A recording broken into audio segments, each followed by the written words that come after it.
Hello chess fans, this is Rick from Chess to Impress with a video on a 12-year-old Grandmaster, and it is Praggnanandhaa Rameshbabu, the second 12-year-old Grandmaster in history.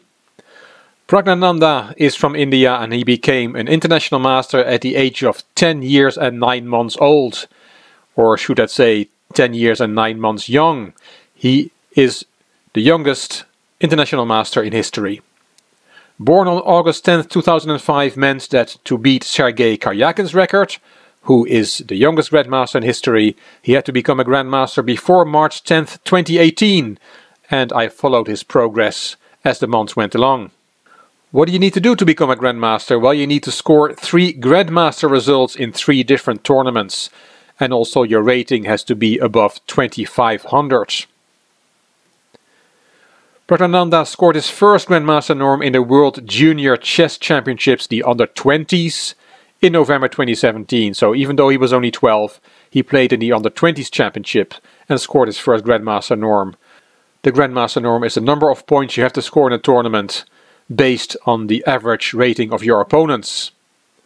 He scored his second norm in the Heraklion Fischer Memorial Grandmaster Tournament in Greece in April 2018.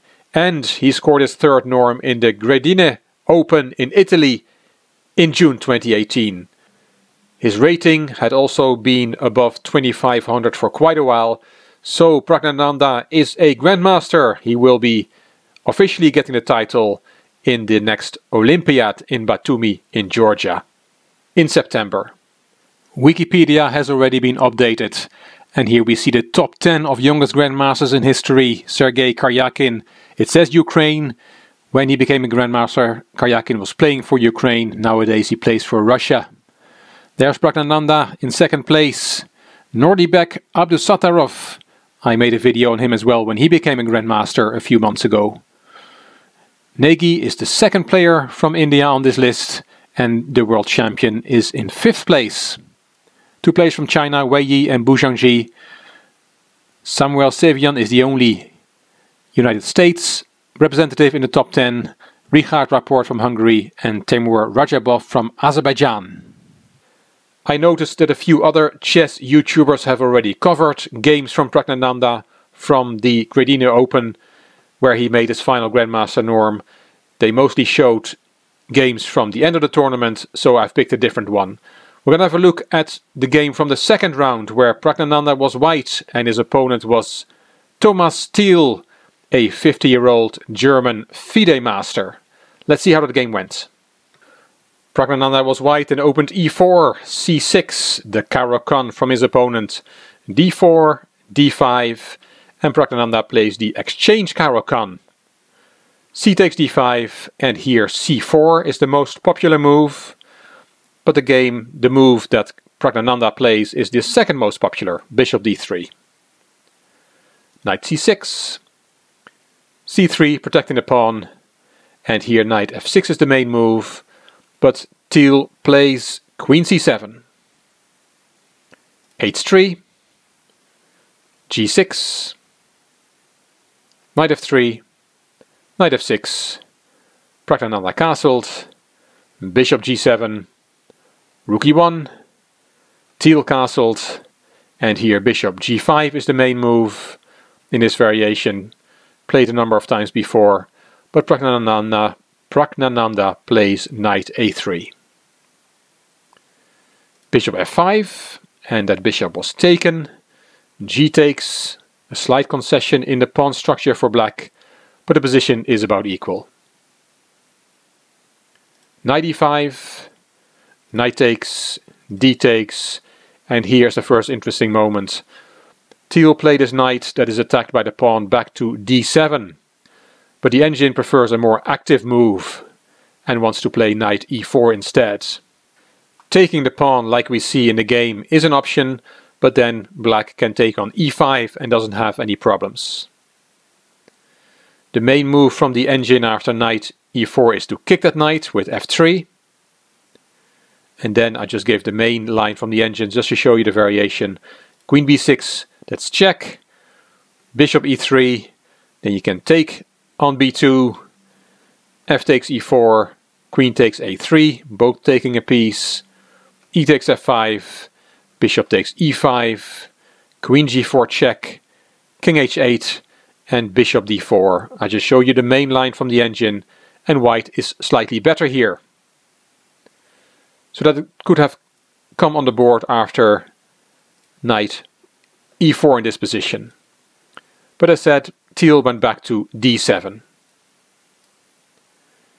Praggnanandhaa took on d5, took that pawn, and now taking on e5, which was possible in the other variation with the knight on e4, is not good, because then white gets an advantage. Knight b5, hitting the queen, queen c6, and now the nice move, rook takes e5, which protects the queen. The queen was unprotected. And if you take that rook, then there's queen takes e5, and white actually has a winning position here with two pieces for the rook. So after queen takes d5, you cannot take on e5. Teal saw that and first kicked the queen. Queen back to d3, and now he took on e5. Knight b5 came, like in that other variation, hitting the queen. Queen c6. Please note that that knight is protected by the queen on d3. That's why Praggnanandhaa put his queen on d3. He played bishop h6. Here's a phase in the game where Praggnanandhaa finds the best move. Many moves in a row. Hitting the rook, rook fd8, rook ad1, and bishop f6. And that is a mistake. The first mistake of the game on move 18. He probably wanted to take his bishop out of the reach of the rook on e1, so that his knight can play. That knight was protecting the bishop. Makes sense, but the best move in this position is actually knight f8, bringing another defender closer to the black king. That's the best move. It is a discovered attack on the queen, so you don't have time to take that unprotected bishop on e5. Knight f8, the best move. But bishop f6 was played by Thomas Teal. And now white gets a very good position. He's going to attack black's king. Queen g3 check. King has to step aside. And now the very nice move, knight d6. With a very obvious threat of knight takes f7, and that would be checkmate. So knight e5 was played by Thomas Teal, protecting the f7 square. And now you should not think that you can win this game by removing the defender of the f7 square with rook takes e5, because then there is suddenly rook takes d6, and that move is possible because the queen is not hitting that d6 square anymore. So after knight e5, Praggnanandhaa came up with something else, and again he found the best move, bishop g5. Black took the bishop, and Praggnanandhaa took the knight with check. King g8, and now rook d3 from the 12-year-old. A rook lift to either double the rooks or switch over to the king side with rook g3. Black played h6, and indeed Praggnanandhaa doubles on the d-file. It's very difficult for black to find anything to do. He played queen a4, slowing down white's attack somewhat. You cannot swing the rook over because your rook on d1 is hanging. But after queen a4, Praggnanandhaa played rook d4. Very instructive move, cutting off the queen from the king side. The queen will not be able to come to the assistance of black's king, and that will strengthen white's attack. The black queen is attacked, so black played queen c2. And there comes rook 1 to d3. Lifting the second rook and really blocking out the queen completely now. White's attack is already so strong that the engine wants to give up an exchange here with rook takes d6. Not that it thinks that it will save the game, but that's the best move according to the engine. And if that's the best move, then you know something is badly wrong already for black. He played rook d7, but there comes a winning blow. Knight takes f5. Great move from Praggnanandhaa. Remember, he's only 12 years old. The threat is now Queen G7. Checkmate. That's simple enough. Black is lost in all variations. Teal played Queen C1 check. It's not just a spy check. After King H2, he brings in some variations, the move Bishop F4 check, which in some variations wins for Black, picks up the Queen. And in time trouble, he was hoping that Praggnanandhaa would fall for something like this. But Praggnanandhaa had seen everything. Black took on F5 here. You have to take that knight to deal with the Queen G7 checkmate threat. But Black resigned after Praggnanandhaa took on D7, allowing that Bishop F4 check move. Black didn't play it. Black resigned here. If he would have played Bishop F4 check, it looks like it's winning the Queen because of the Bishop fork. There's only one reply, but that reply is winning. Rook G3 is a counter check. You have to take that rook. Queen takes check. Queen G5 is the best move, and then White takes on B7. And if we count the pawns, then White is 2 pawns up, and this is a totally winning ending that Black did not want to play against Praggnanandhaa. Quite a remarkable game for such a young person.